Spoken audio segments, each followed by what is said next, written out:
پیتر دیگراف خودی کمپانیا فلو و اندامشان دا بازرگانی هولندایه که لحرم کردستانه نها الاستودیو میوانه من برس پیتر مستر پیتر تو بخیر هات دست که کردی دزانی آن جاری واس ورگیری بینه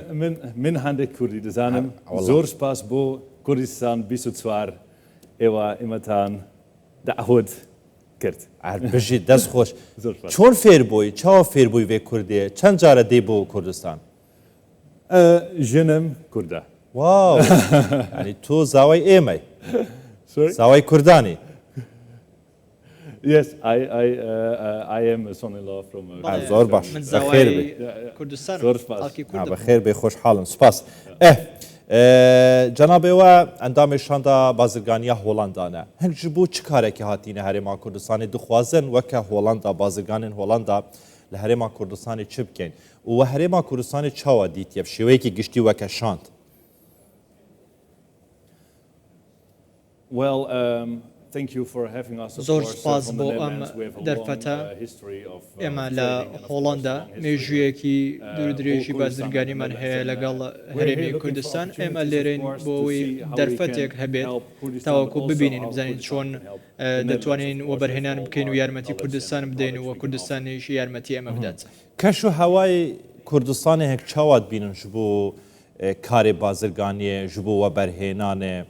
جداهیه که هنگ بینن در برای هرما کردستان دیگر نافچه اندن؟ Well, what I see here is. بله اوی لیره دی بینم. اول نیا کم من پیش بینی دکم. بلکو اما راستیه که ایوا چون توانیوتانا بو خیرایه پیشکوتو بنو بچنه پیشوا او پیشکوتنه که لهولیر دی بینم براستی سرنج راکیشه اوی لا چوارده سالی رابردو من بینیم و استاش دی بینم براستی جوازی کی زوری هیا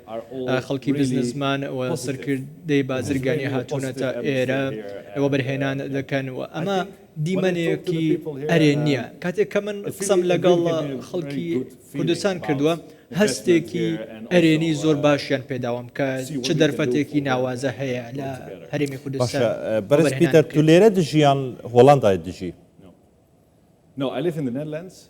نەخێر من لە هۆڵەندا دەژیم بەڵام خێزانە خەڵکی زۆر باشە هەردەما تو چی هۆڵەندای تو تێوە بۆ هەرێما کوردستانی ئەو گۆڕانکاریان چاوە دبینن بەڵێ گۆڕانکاریەکان لە هەموو شوێنێک هەن ئەو باڵەخانە بەرزان دەبینی ئەو باڵەخانە پێشکەوتوانە دەبینی لە هەولێر بەڕاستی ئەوەی کە دەیبینیت پێشکەوتنێکی بەرچاو دیارە دەبێت باسی بکەین و هەروەها بۆ کەسانێکی کە لە دەرەوەن و دێنە هەرێمی کوردستان پێشتر لە هەرێمی کوردستان بوون و دووبارە گەڕاونەتەوە ئەم جیاوازیە زۆر بەڕوونی بەدی دەکەن و لێرەین بۆ ئەوەی باشە دەرفەتێکی مستەر پیتەر هەبێت جارێکی من هاش بازرگانێکی کەساتیەکی هۆڵندی بۆ دەگوت هەلکەفتەیە جوغرافیا هەرێما کوردستانی نزیکە ji هۆڵندا کەشوهەوای هەرێما کوردستانیش کەشوهەوایەکی فێنکە نزیکە ji هۆڵندا هۆڵندا یا دەوڵەمەندە وارێ کوشتتوکاڵیدا دووارێ بەرهەمانینا گوڵ و گۆلزاراندا بۆ هەموو دنیای هاوردە دەکەتن هەنگو چاوە شایە استیفادە ji vêyekê dروست bikin vê helkefta coğrafî ew ezmûna pêşkeftiya Holanda çawa bînin li Herêma Kurdistanê cêbecêkin ku Herêma Kurdistanê Sûdê jê bibînîtin yan pireka baş di navber Herêma Kurdistanê Holanda da dروست bikin Yeah, well, of course, there's a lot of things now being imported into Kurdistan, and I think what we now see هەیە بەرهەم هەیە لە هۆڵنداوە yourself. هاوردەکراونەتە هەرێمی کوردستان و لە بواری کشتتوکاڵیش چاومان لەوەیە کە پێشکەوتنە لە هەرێمی کوردستان هەبێت و لە بواری کشتتوکاڵ لە هەرێمی کوردستان کار بکەین هۆڵندا وڵاتێکی پێشکەوتووە لە بواری کشتتوکاڵ ئێمە لێرەین بۆ ئەوەی بتوانین ئەو ئەزمونەی خۆمان هەیە بیدەینە هەرێمی کوردستان تاوەکو بەرەو پێشچوون هەبێت مستەر پیتەر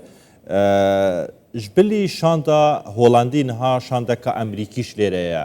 شاندەکە بازرگانیە ئەمریکی سەرۆکوەزیر مەسوور بازانی ئەڤڕوت گەلواندا کۆم بووە جارێکا دیکە ئەف یەکە دووپات گیریە کۆب هەموو شیانین خۆ بە هەموو تواناکانی خۆیەوە حکوومەتی هەرێمی کوردستان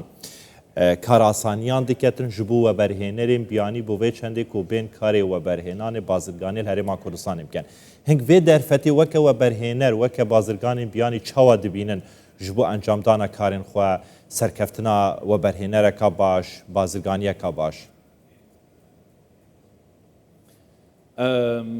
So you are asking me how it is different with the Americans and پرسیار لە من دەکەیت سەبارەت بە جیاوازی نێوان کۆمپانیەکان کاتێک کە کۆمپانیا ئەمریکیەکان لێرەن کاتێک کۆمپانیا هۆڵندیەکان لێرەن دەبینن دەرفەتێک نه مەبەستا من چ بوو بە سۆرانیان پرسیارە بکەم مەبەستی من ئەوە باسم لەوە کرد کە شاندێکی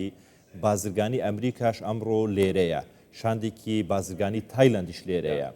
سەرۆک وەزیران مەسوود بازرگانی لەگەر شاندەکە کۆبوویتەوە شاندی بازرگانی ئەمریکا پێیان گوتووە وەکو حکوومەت هەموو کارئاسانیەک بووە بەرهێنەری بیانی بازرگانی بیانی دەیکەین بۆ ئەوەی کە بێن لە هەرێمی کوردستان سەرماگوزاری بکەن و کاری وەبەرهێنان بکەن مەبەستی من ئەوەیە ئەم دەستکەوتە یاخۆت ئەم پشگیریەی حکوومەت و سەرۆکی حکوومەت بوو وەبەرهێنەری بیانی و بازرگانی بیانی چۆن دەبینن چۆن هەڵدەسەنگێنن پێم وایە کوردستان زۆر جیاوازە بەراورد بە ناوچەکانی دیکەی عێراق لێرە کاراسانیەکی زۆر کراوە و دەرگای هەرێمی کوردستان کراوەتەوە بەڕووی تەواوی کۆمپانیەکان بۆەوەی بێن هەرێمی کوردستان دەکەین کاتێک کە ئێمە کۆبوونەوەمان کرد لەگەڵ جەنابی سەرۆک وەزیران هەمووان پشتڕاستیان کردەوە و بە ئێمەیان ڕاگەیان کە ئێمە دەرگامان کراوەیە بۆ ئەوەی کۆمپانیا بیانیەکان بێنە هەرێمی کوردستان هەموو ئەو دەرفەتانە ببین و وەبەرهێنان بکەن لە هەرێمی کوردستان من پێم وایە ئەمە ڕێگەیەکی نوێی وەبەرهێنانە لە ڕۆژهەڵاتی ناوەڕاست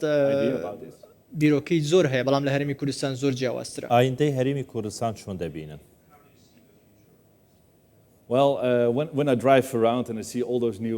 کاتێک کە دێمە هەرێمی کوردستان هەموو ئەو پێشکەوتن و باڵەخانە دەبینم وەکو بازرگانی قسەم بۆ بکە وەکو زاوایەکی کوردان نا کە عاتفت بجۆلێتن وەکو بازرگانێکی هۆڵەندی ئایندەی کوردستان چۆن دەبینن Also as an investor, وەک وەبەرهێنەرێک وەک بازرگانێک ڕێزێکی زۆرم هەیە بۆ هەولێر بەڵام کاتێک کە باسی پێشکەوتنەکانی هەرێمی کوردستان دەکەین بەڕاستی ئەرێ نییە و گەشتبینیەک هەیە لە هەولێر بەراورد بە تەواوی ناوچەکانی دیکە گەشتبینێکی زۆر هەیە لە هەرێمی کوردستان زۆر بەخێر بێ زۆر خۆشحاڵ بووم ئەتوانی بووم باسکەی چۆن بۆی بە زاوای کوردان یانەمە تایبەتە No, well, my wife, she went to Holland and خێزانەکەم هاتە هەولێر the one Kurdish woman I get. یەکترمان بینی زۆر باشە پیرۆزە کچێکی کورد بوو کە من بینیم خۆشحاڵ بووم ئیتر ئێوە دەوڵەمەندن بە گوڵ پێدەچیت گوڵی زۆری بۆ خێزانەکەت ببەیان نا بەڵێ بە دڵنیاییەوە ڕۆژانە گوڵی دەدێ بەڵێ هەموو ڕۆژێ زۆر باشە نامەی کێشت لە بەی تا دروستکە گرکەوەی خۆشبەختم زۆر خۆشحاڵ بووم مستەر پیتەر دیگراف یەکش بازرگان و وەبەرهێنەرێ هۆڵندی کوتگەلمەدا بوو گەلێکی سوپاس این هەر هەبن زۆر سپاس زۆر خۆشحاڵ